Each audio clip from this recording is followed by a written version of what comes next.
And then you start to dig into when it really gets hard, B2B enterprise selling, and start to dig into it, like, you really don't know what you're doing here, do you? Yeah. How to navigate a complex sales cycle.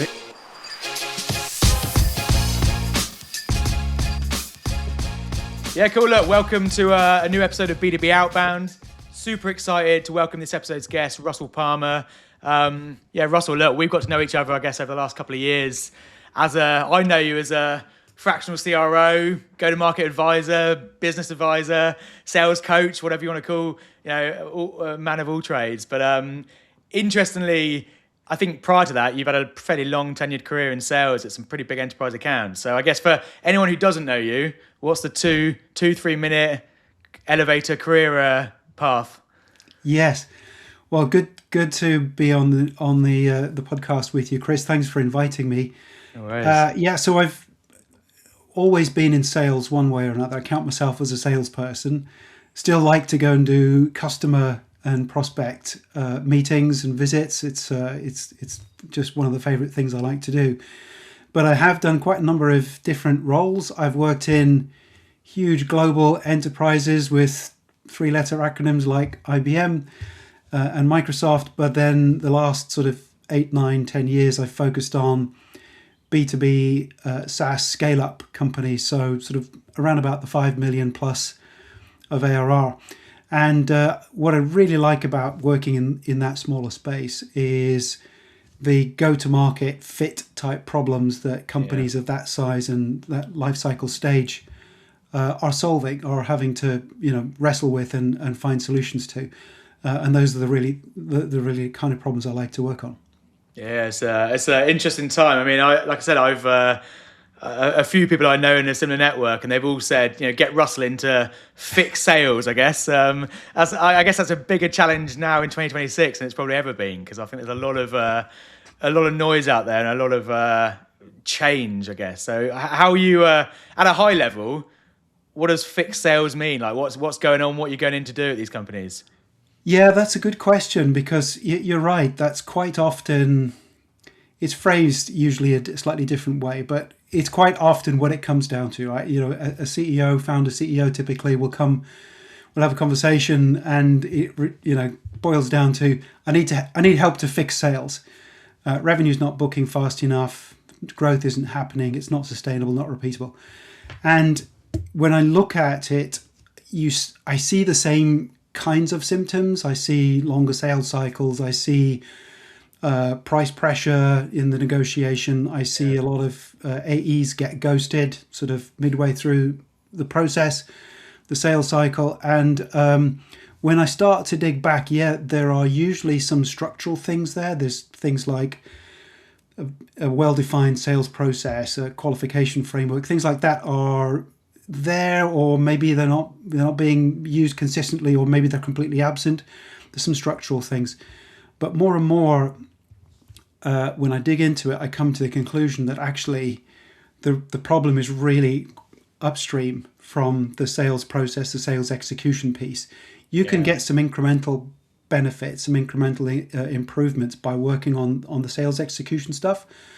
But ultimately, upstream, it comes back to the value proposition. And for me, the value proposition is absolutely rooted in what's the customer problem we're actually solving here. Yeah. And by that, it's not the sort of day-to-day, we have to do this manually, or it takes too long, or whatever. Those are symptoms. Those are technical problems. It's the real crux of the business problem that the customers are trying to wrestle with. Yeah, it's interesting. I think we're seeing the same shift here as well. Like, the traditional playbook, or a lot of traditional revenue leaders were, it's not working. Let's do more of it. More calls, more outbound, more lead gen, like more marketing, more PPC. I think that used to work to some extent because it was the trackable metrics. How busy are people? How much many calls we're doing. But I think to your point, we're starting to see if the message isn't right, the proposition isn't right, the market, the data, the signals, like it's really tough now just to do more and expect to get results. So I think there's this fundamental root of what are we trying to sell, what are we trying to solve, and then actually, to your point, ripping up the playbook, what is it we need to build to make sure we deliver on that versus just let's do loads of everything, which is still, even in 2026, I still see a lot of people doing that, which is interesting. But I guess, what do you do I haven't done it, and I'll be completely honest. We speak to companies all the time, and we obviously work with them very closely at Punch to help them go to market. And yes, I understand how to build a go-to-market plays and outbound motions and deliver that. But I guess we get brought in a step later when they've already got a strong proposition, they've already got a strong message, they know what's working, they need to just help scale it. From your point of view, how do you go in? Like, if something's not working, where do you start? What's the first thing you do when you get into a company? Yeah, it's a good question. So, of course, as I'm looking at diagnosing those sales execution challenges, which is typically how it's framed to me when I first start working with a company, of course, I'm going to talk to the salespeople, to the AEs. I'm going to talk to the SDRs. I'm going to talk to the sales leaders, to the marketing people, to customer success people, but particularly those salespeople, the people that are speaking with prospects every day, and I'm asking them questions about how do they experience that process. On their side, it's the sales process, but on the customer side, of course, it's the buying process. How do they experience that? What are the kinds of conversations? I'll listen to the calls and listen out for a few elements. Obviously, the language that's being used, which quite often is wrapped in what the company is selling and the type of industry that they're selling to. But I'm listening more for structural things like, what's the balance between features and benefits versus customer problems? We've seen, I think, a lot of us, quite a lot of that data coming from Gong, I think it is, that publish a lot of data around the ratio of talk time between, let's say, a salesperson and a prospect. You need to be speaking less than 50% if you're a salesperson, to have the best outcomes. And I think there's some other data I've seen from another larger B2B company, about 400 AEs or so, where their analysis of their call recordings show that the top 5-10% of their salespeople are actually speaking only around about 30 or 40% of the time in any of their sales meetings. So that's a big shift for most salespeople. So I'm looking for that. I'm also looking for how deep they go in those conversations. Are they going to ask a question that says, oh, well, tell me, why is it taking you too long to do, this workflow? Oh, well, it's a manual process and it takes us a long time. It's copy and paste. Okay, great. And then they move on. So they think that, that sort of admission of an issue is sufficient to say, okay, well, there is a problem there. They've admitted there's a problem there. So let's move on to the next question. When the reality is that's just the surface level. You need to go down a couple of layers. And going down that couple of layers, that's where the magic is, because that's where you find what the business problem really is and whether or not our solution, our proposed solution, is able to address that. Because in certain circumstances, of course, we may not be suitable, right? And so that conversation ought to be, are we a fit for you? Are you a fit for us? Because if we can't solve your problem, there's not much sense in us going further. Yeah, I used to, and there's some amazing reports out there now. We'll maybe put some links in this episode as well. But I've seen some of those reports, and I think technology has evolved so much now that we've got these amazing analytics and conversation intelligence. I mean, back in the day when I started, it was you got two ears and one mouth. Base it on that ratio, and that's how we used to remember things. But no technology required.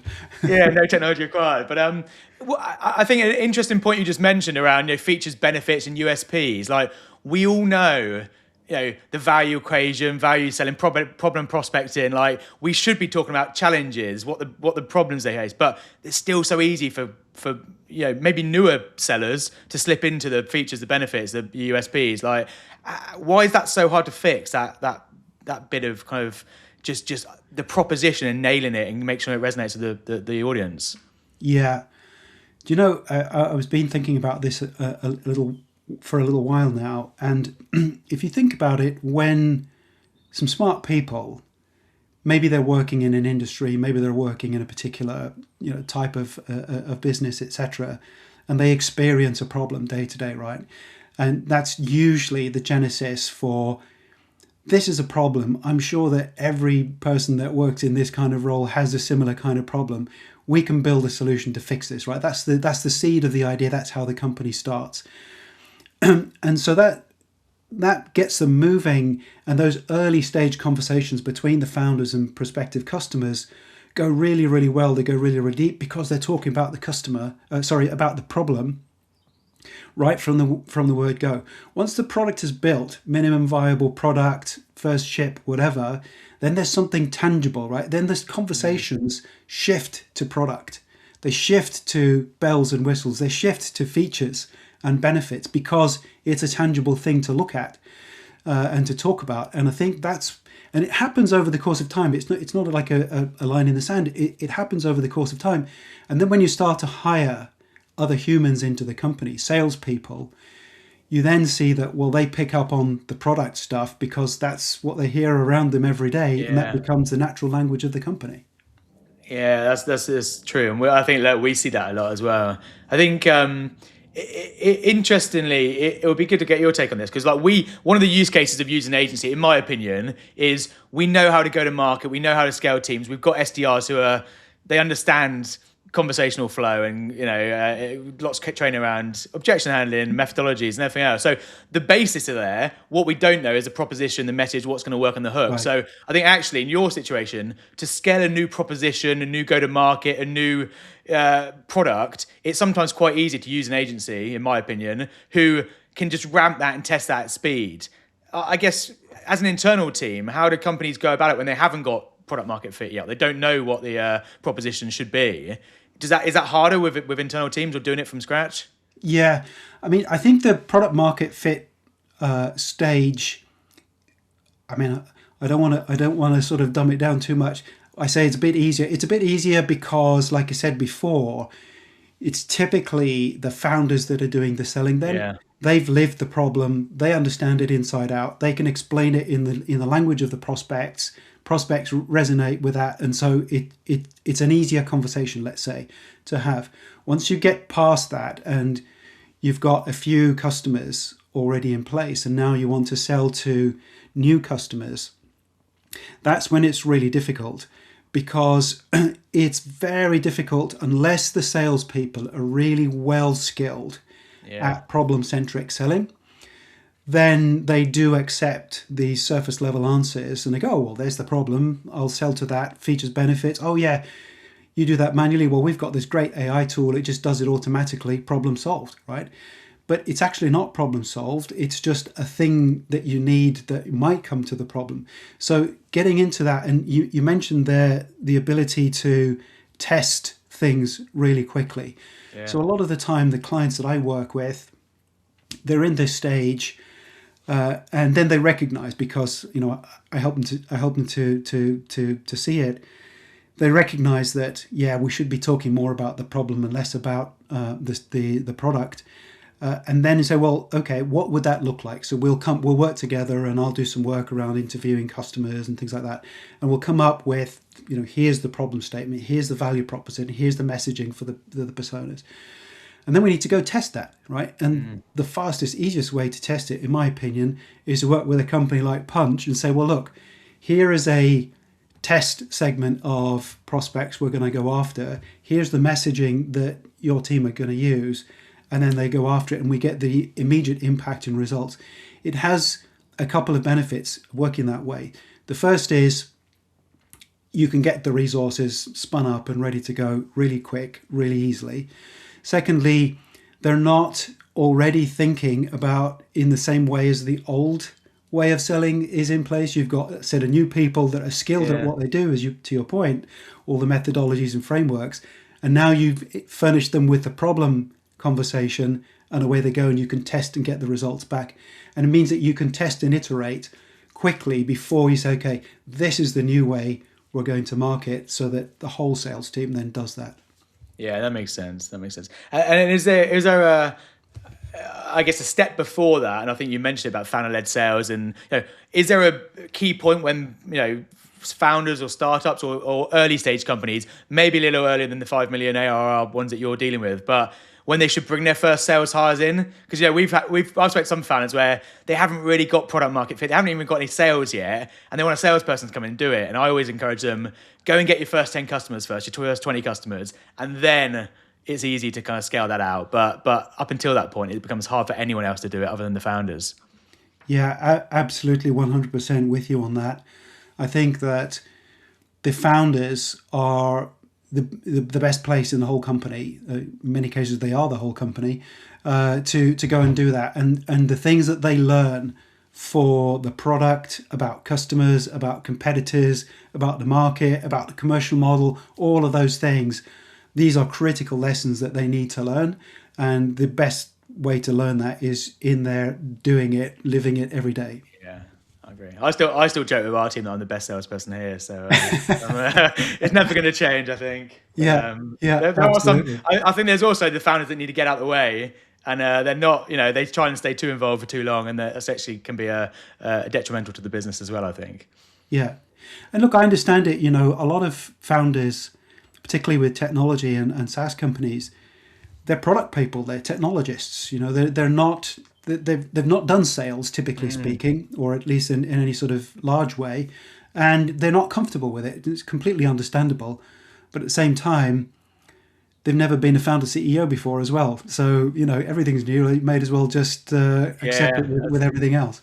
That's true. That's true. So how are you? We talked about it. Like 2026 is probably the most competitive. There's the more tools than ever. The more AI. Everyone's talking about AI agents, AI SDRs, everything in between. Like, how's that shifted what you're doing in terms of like what tools you use, what tactics you deploy, like method? Like, there's so much noise out there. Has that made it harder or easier? It's made it, well, it depends on which level you're looking at. For me personally, it's made it easier because I've invested quite a lot of time and energy working out how do I use AI with the work that I do. Yeah. And so it becomes a force multiplier for me. But when I look at sort of broader scale sales teams, go-to-market teams in general, of course, I don't think there are many companies, if any, out there that aren't using AI in one form or another, even if it's just basic chatbots for content creation and so on. But I think that what I'm noticing is that it's making it worse. It's making it worse from a competitive standpoint. It's making it worse from a productivity standpoint. And by that, I mean that, of course, on the go-to-market side, we're not the only ones using AI. Our customers are all using AI as well, right? So there's multiple conversations with companies where they go, oh, we got this RFP. It had 503 questions in it. And they're like, yeah, because they went and asked ChatGPT, what's every question I should ask to buy a new XYZ system, right? So what do? They use ChatGPT to answer the 503 questions. So we're getting close to agentic marketplaces in that degree. But I think that also, for me, and I think you probably find this as well, is that to really get to use AI properly as a real force multiplier, rather than just the generic AI slop that people talk about, you really have to know what good looks like in the first place. You need to know how to build the context windows and all of those sorts of things. And then you need to know how to use the leverage you gain from working with AI to get more leverage again, right? Because it's compounding. So, and what I see in particularly with salespeople, and I'm a salesperson myself, so I'm not pointing figures necessarily, but particularly with salespeople, many of whom I regard as being quite average in their capabilities, they are not putting the work in to really get past that AI slop level. And so they're going, okay, great, I get this fantastic document, I'll just send that to the prospect. Well, the prospects received 10 of those. There's no differentiation, and they recognize it as AI slop and they disregard it immediately. Yeah. So you really do need to be speaking the customer language rather than just churning stuff out. Yeah, and I think there's actually probably this inflection point coming up around now where people have realised, AI, to your point, used in conjunction with you and as your partner, as your, I use it as a sparring partner every day. But I think using the right way, phenomenal. But I think we had this last year or so of it'll do all of it for me. All these wild claims of I'll book 9,000 meetings a week on type here, and the reality is, digital's become really, really noisy because everyone's sending out personalized content.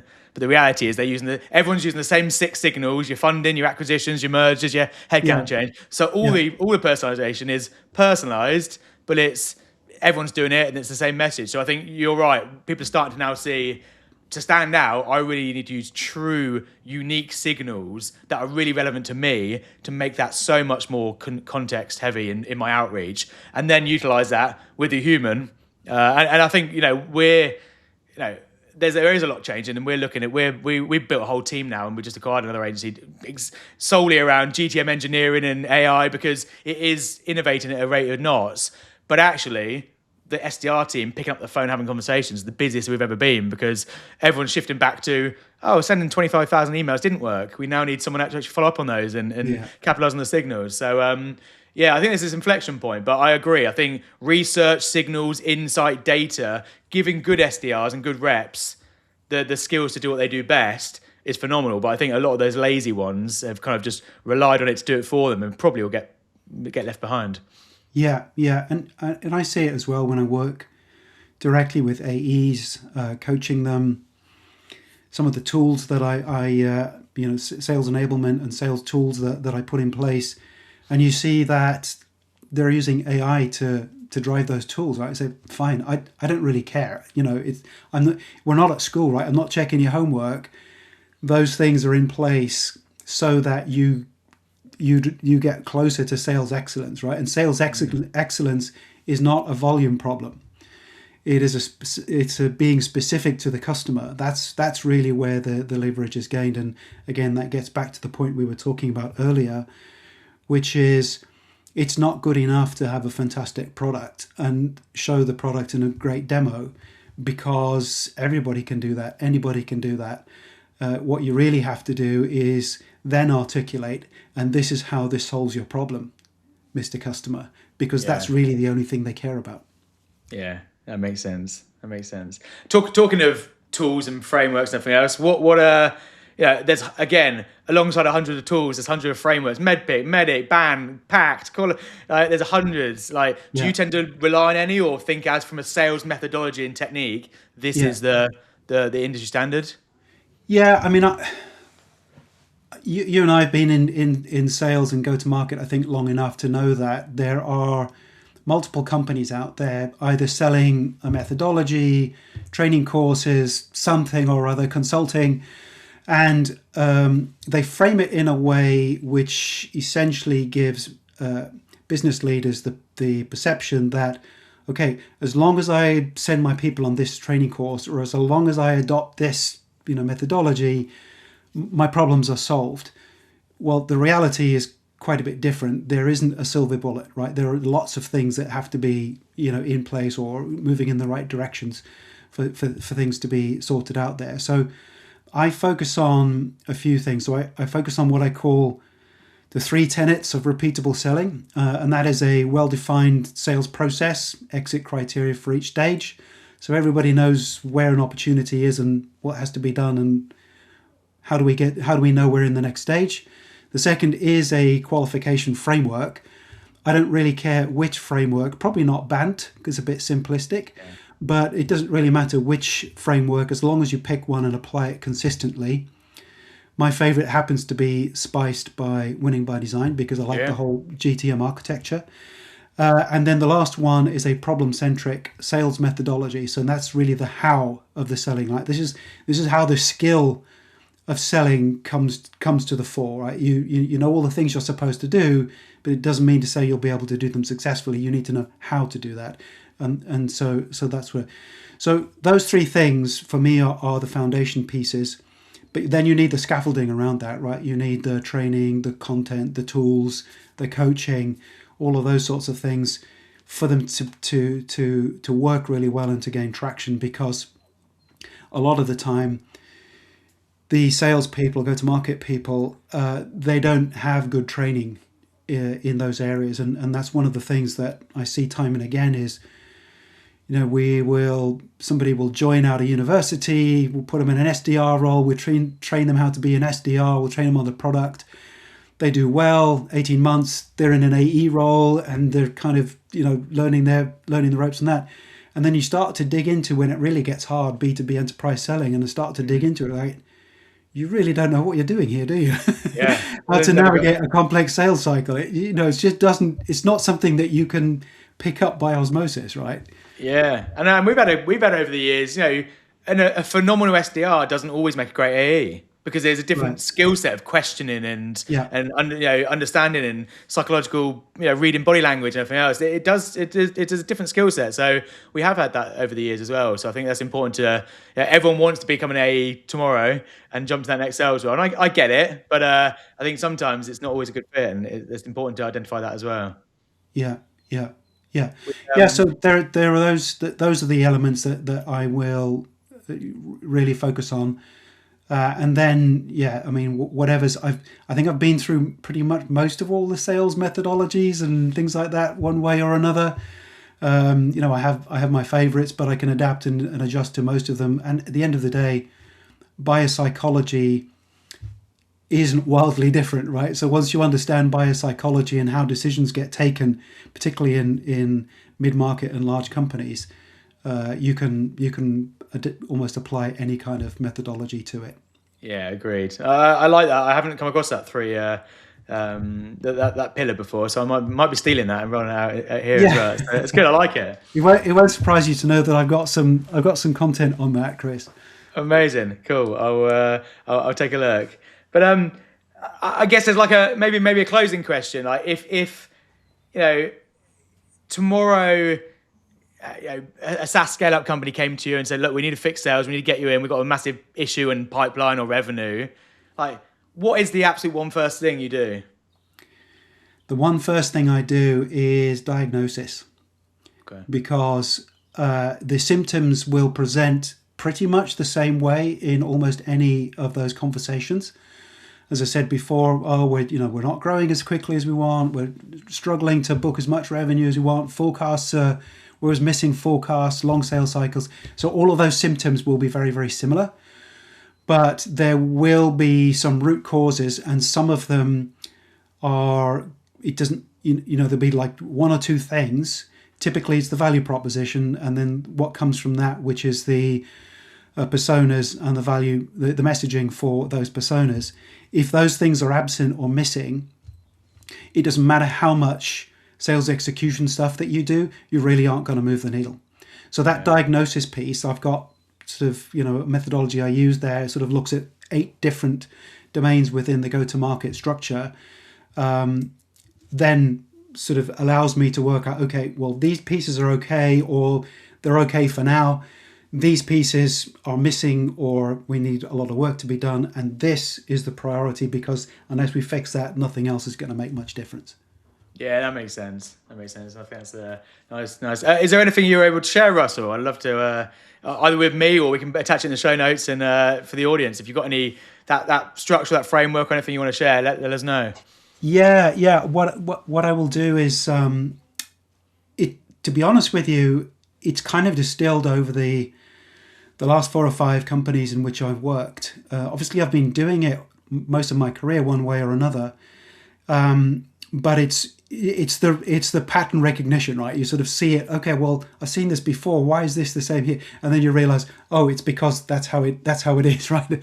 So I've distilled it out fairly recently. So I will, I'll use my co-pilot to see if I can put something together that I can share with no you. No worries. We'll get people to connect with you afterwards anyway if they want to learn more. But look, appreciate you. Like, I could talk for hours about this subject, as I know you do. We just sometimes you're just wired and you just love to talk about new business, lead gen, go to market, revenue all day long. And I think when we first met a couple of years back, I realized, you're one of those people, which is cool. We always I like to always ask the guests, Russell, like that join the pod, some quick fire questions just to kind of end rapid fire points of view. So if you're open for a few more minutes, just to ask more questions, great. Like, product or process, what breaks go to market more often, do you think? Process. Interesting. Okay, cool. What's the you've been on 100 discovery calls. What's the one thing sales teams should stop asking? They should stop asking? Yeah. That ruin discovery calls. Oh, what keeps you up at night? Explicitly that phrase, what keeps you up at night?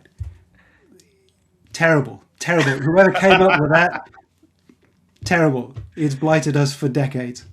Interesting one. more pipeline or better quality pipeline? Oh yeah, much better quality pipeline all the time. And I got to ask it because it's so topical at the moment. But what's your unpopular opinion on AI in sales? My unpopular opinion on AI in sales is that we can replace salespeople at whatever color, level, or job function with an AI bot. It doesn't. I don't care how good your training is. I don't care how good your avatar is. You still need people to talk to people. Yeah, and I think that's so common. It's definitely at the moment. They think it's a silver bullet, like you said. And lastly, given your expertise, what's the most common mistake companies make when they start to scale outbound? More is better. Yeah, that makes sense.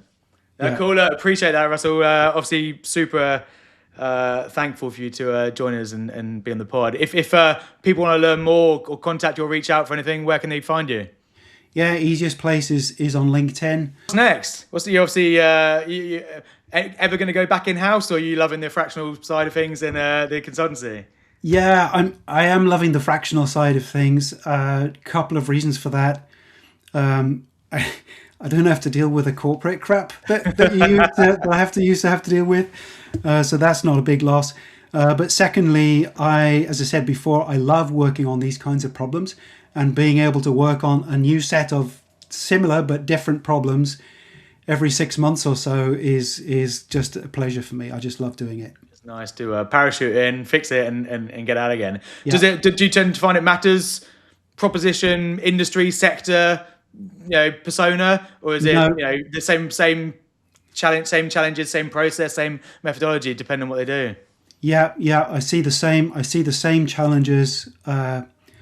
Almost any industry, almost any product.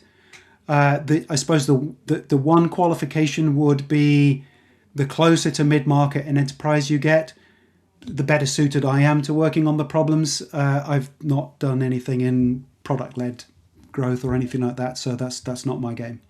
Amazing, cool. Well, look, good luck with the next adventure, and I'm sure we'll catch up soon. Yeah, thank you so much, Chris. It's been a pleasure. Take care. Cheers.